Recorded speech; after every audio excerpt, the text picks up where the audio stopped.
Welcome to Illuminati Silver. We tell you the truth about silver. Today is Thursday the 10th of September 2020, and in today's video we're going to talk briefly about the European Central Bank and Christine Lagarde's comments, take a quick update look on COVID-19, particularly in Europe, and also briefly discuss disappointing job figures and the overall positive effect, or otherwise, these have had on gold and silver prices today.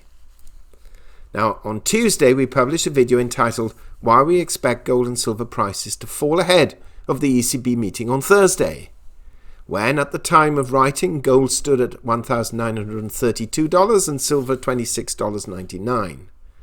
Gold did actually dip as low as 1907, heading for that 1900 level, and silver actually fell below even our targeted level of $26 at $25.91 at one point, though both recovered somewhat.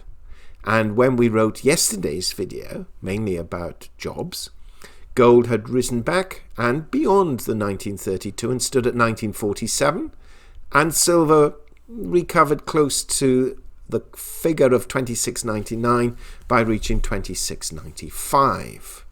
Now currently we have gold at 1948, so that's within $1 of yesterday's video, and silver is currently 26.83, which is a little down on the 26.99 or the 26.95, but gold did touch $1,966 at one point today, and silver actually went through the $27 level and actually hit $27.50 at one point. Now, we pointed out that the reason for the predicted reduction beforehand would be the fear that traders had that the ECB reporting would either lower rates or announce enhanced stimulus packages, thereby reducing the value of the euro and strengthening the value of the US dollar, thus the price falling. That said, this did not happen today. So what we shall do is take a brief look at Bloomberg's report on the European Central Bank's decision and Christine Lagarde's comments on it and about it. Bloomberg article, dated September 10th, updated 4:54 p.m. GMT +1. Headline: Lagarde says ECB keeping eye on euro without signalling alarm. European Central Bank President Christine Lagarde said the surging euro must be monitored for its impact on prices, but she didn't signal any pressing need to adjust monetary policy. The currency jumped to the highest in more than a week. Speaking after the ECB kept its pandemic bond buying program unchanged at 1.35 trillion euros, or the equivalent of $1.61 trillion, and the deposit rate at minus 0.5%, Lagarde said officials will carefully assess incoming information, including developments in the exchange rate, with regard to its implications for the medium-term inflation outlook. Bloomberg earlier reported that the Governing Council agreed to adopt weaker phrasing about the euro's appreciation than it did during the last bout of gains. The single currency was up 0.7% at $1.1884 at 5:45 p.m. Frankfurt time.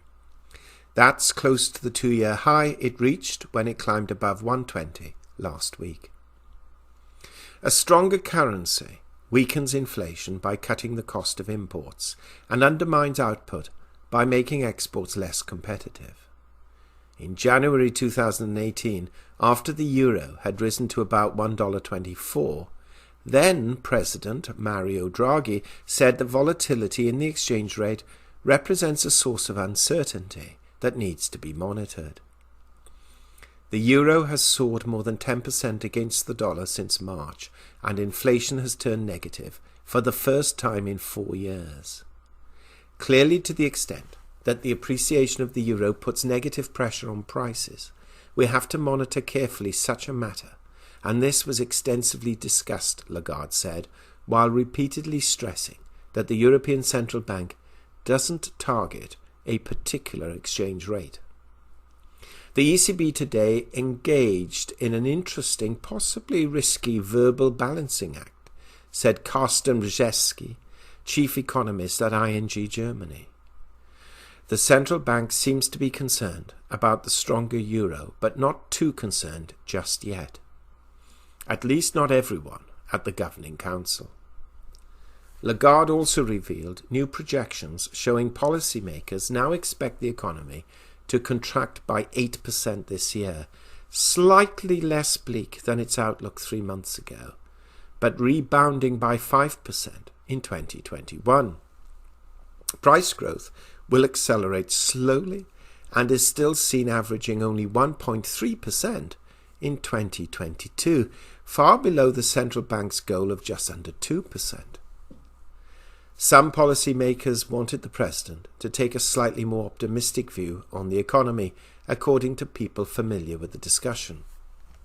Those officials suggested describing the recovery so far as a bit better than anticipated, as opposed to the phrase broadly in line with previous expectations that was ultimately adopted. That's a hint that any future decision to boost stimulus will likely need to overcome differences of opinion. Bundesbank President Jens Weidmann and Estonian Central Bank Governor Madis Müller have both said recently that emergency support must be withdrawn once the crisis has passed. In a survey before Thursday's decision, analysts predicted the ECB will increase its emergency bond plan by around 350 billion euros later this year and extended by 6 months. The programme is currently scheduled to run through June 2021, and Lagarde said it's very likely to be used in full. She also said they haven't discussed an expansion. Chief economist Philip Lane has stressed that the ECB is ready to do more if needed, and that fueling inflation should be the next priority once the economy has overcome the immediate shock of the coronavirus pandemic. Lagarde reiterated that the Governing Council stands ready to adjust all of its instruments to ensure inflation moves towards its target. The strength of the recovery remains surrounded by significant uncertainty, as it continues to be highly dependent on the future evolution of the pandemic and the success of containment policies, she said. So we did see from this that the euro strengthened and the US dollar fell back, thereby raising both gold and silver prices to the highs that we just mentioned. That said, though, the dollar has come back a little, and the dollar index is now, at the time of this publication, is marginally up on the day at 93.34. So it has been a day of some oscillation. Now, the initial jobless claims report announced today was basically unchanged from last week, which was disappointing, and US equities are down between 1 and 1.5%. What struck us from the ECB report, though, was the comment about inflation running well below target, and still likely to do so well into 2021, and therefore the ECB may indeed adopt even more stimulus measures to get that rate higher, at least at some point, if not today.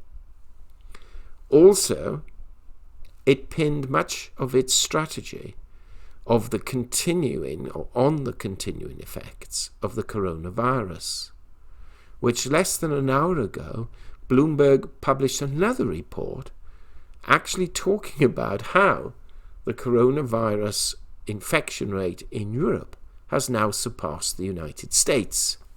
So let's take a look at this report, which is much shorter than the previous one. Bloomberg article dated September 10th, updated at 7:24 p.m. GMT +1, a little over 45 minutes ago. Headline: Europe passes US in new COVID cases, returning as hotspot. Western Europe surpassed the United States in new daily COVID-19 infections, re-emerging as a global hotspot after bringing the pandemic under control earlier in the summer. The 27 countries in the European Union, plus the United Kingdom, Norway, Iceland and Liechtenstein, recorded 27,233 new cases on Wednesday, compared with 26,015 for the United States. That follows several weeks of resurgent infections in Spain, France, and other countries across the continent. We'll have decisions to make, said French President Emmanuel Macron, a day before a National Security Cabinet meeting on Friday to discuss the government's response. We have to continue to be rigorous, realistic, without giving in to any kind of panic. France reported almost 10,000 new cases on Thursday, the most since a national lockdown ended in mid-May. New infections in Spain, which has the most cases in the EU, slowed to 4,137 on the day. Italy's pace increased slightly, with almost 1,600 infections reported. Europe's move ahead of the United States is a major setback for a part of the world that seemed to have gotten a grip on the coronavirus after the pandemic spread from China to Italy and other countries across the region last winter. After health systems were pushed to the brink, strict lockdowns brought the outbreak under control. The comparison is based on data from the World Health Organization for the US and Bloomberg calculations using numbers from the European Centre for Disease Prevention and Control. Now Europe is experiencing a new spike in infections, many of them linked to vacationers who caught the virus and brought it home, as well as young people socializing. The upturn has alarmed policymakers just as students return to school and offices try to bring back employees who have been working from home. So far, the new upturn in infections has not resulted in a surge in deaths, which are at a small fraction of the levels in March and April, when the pandemic tore through Europe's nursing homes. Many of the new patients are younger and healthier. Testing has expanded vastly, turning up asymptomatic infections that previously went undetected, and treatment has improved. Europe recorded 252 deaths on Wednesday, according to the ECDC, compared with daily totals in the thousands during the spring. There were 169 deaths in the US on Wednesday, though daily totals were running at more than 1,000 for much of last week, and Thursday's total was already at more than 430 as of mid-morning, according to the World Health Organization. Although the United States has seen the pandemic's spread moderate in recent weeks, it's still reporting more new cases daily than most other individual countries, except India and Brazil. The United States also leads the world in deaths from the disease. Comparisons between the US and Europe are imperfect because the EU, with a population of about 450 million, is larger than the US, with about 330 million. Methods of testing and reporting also vary. According to some trackers, for example, the European daily count exceeded that of the US on Labour Day, but that's because some countries didn't report cases over the weekend, effectively resulting in a 3-day tally for Monday. In the US, new infections have eased from daily levels of more than 70,000 in July. States such as Florida and California have seen big declines, though they're still reporting thousands of new cases daily. The number of tests conducted in the US has been dropping from a peak in late July amid shortages and delays, and that may affect the number of cases reported. Testing has surged in Europe, with France, for example, targeting 1 million tests a week. So, whilst the death rate is lower, the infection rate is increasing. This may be the result of increased testing, but we would prefer to wait another week or so and view the death rate then to see if that has increased or not. With some towns in the UK, for example, closing further today and others being potentially scheduled for the next few days, this virus is most certainly not beaten, and Europe, if it is leading the way in new infections, will be placed under even greater pressure to stimulate further, which will certainly help precious metal prices. So whilst we're not expecting a major leap in gold and silver, we are seeing a stabilization to some degree at certain support levels relatively close to where they are currently. Now that does not, of course, mean they cannot dip lower or rise higher than they currently are. But we are developing a pattern at or around this sort of level. Now we have more data being announced tomorrow, and we can gain a better picture of the market reaction to both the ECB and the disappointing jobs data. It does take market analysts some time to fully digest, frankly, the figures and also to look at other traders' reactions to it. Meanwhile, what do you think about what's happened today? Has the ECB decision not to reduce rates further impacted gold and silver by allowing the dollar to weaken slightly?